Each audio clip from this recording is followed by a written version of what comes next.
Well, it's October 14th. We are packing to leave. We have returned from England back up to Scotland, and we are about to get the heck out of Dodge because COVID numbers are on the rise. And we're going north. We're going to the Orkneys and then over to Skye and Lewis Harris to kind of get into nature and away from activity. Let nature heal us and sustain us while we wait for Silas's residency. And then, of course, continue looking at houses. And on that note, if you have been following me, you know that we are madly, madly, madly in love with the DUIRWAIGH house, the magic house, the one that looks like it was made for us with the white rabbit at the front door.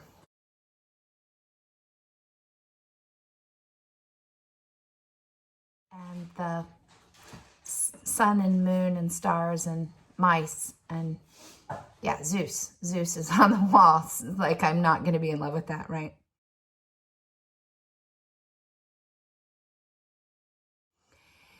So this is where I tell you that we got to spend a few days with the people who own the house, and the woman who made the art is a delightful human being, an amazing artist, and a doctor who works with people who have EMF,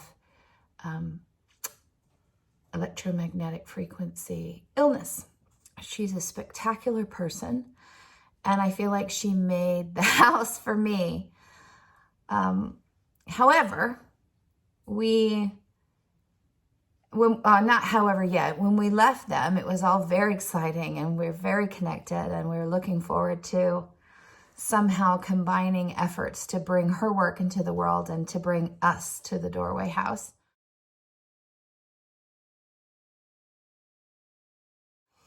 And last night found out that they had accepted an offer from someone else because they have an imminent move that they have to make down south. So it felt like while we were trying to put together our logistics for getting the house, and even though we knew it was a long shot, it just got taken away from us. So it's hard not to cry. It's really, really devastating. We both shed some tears last night.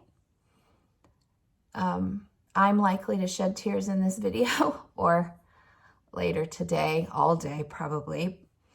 And I will say there's that, that little bitty chance that if the offer falls through or if something goes wrong in the process, there's that little bitty spark, that ember, that the place could still be ours. But without that, which is an even longer shot than I had anticipated in us getting this place with creative financing.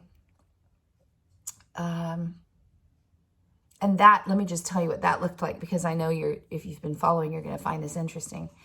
We had a delightful human being who loves and supports what we're doing contact us from the south of the U.S.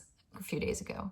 Said that she was totally in love with this house and she wanted to help us get in it, and offered to get a loan, a line of credit against some properties that she owns, that she would basically be our bank. So we would give her our down payment, and then she would get her line of credit and we would make the payments every month.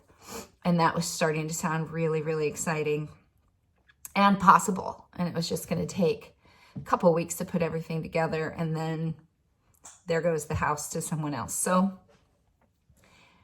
what I'd like to do, and please hear me on this, I mean this sincerely, what I'd like to do is shut down and hibernate for a week or so and just wrap my head and my heart around this reality and cry and eat ice cream and probably read some books and just lose myself in story.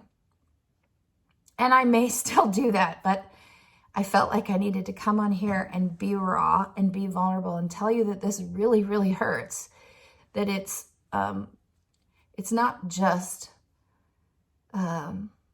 like a setback in finding our place, it felt like the place. It felt like it was made for us. It felt so uniquely made for us and designed for us. And I know that many, many, many of you who've been following this said the same thing before I said a word about how I felt about it.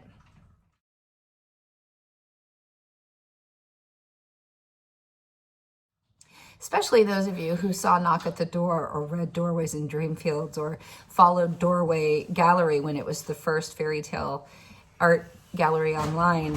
You know that this looks like it came straight out of that era and straight out of my heart, straight off the books, pages of my books.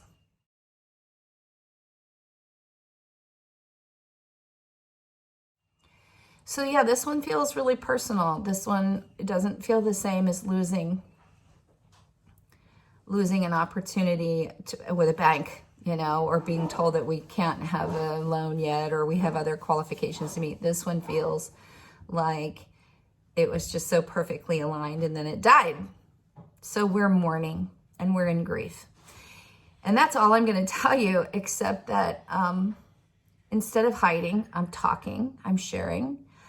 And instead of kind of giving up and going home and licking my wounds, which is kind of what I'm tempted to do, because it takes the wind out of my sails, we are going north and we are going to look for wonder, because wonder saves. We are going to pursue beauty because beauty instills hope. And hope instills, or beauty instills hope, and awe and wonder instill life. They instill possibility. And this is what our hearts need now. So no matter the grief in the morning, we go on, and maybe limping, right? Maybe crying, but we go on. So the search continues, and the miracle,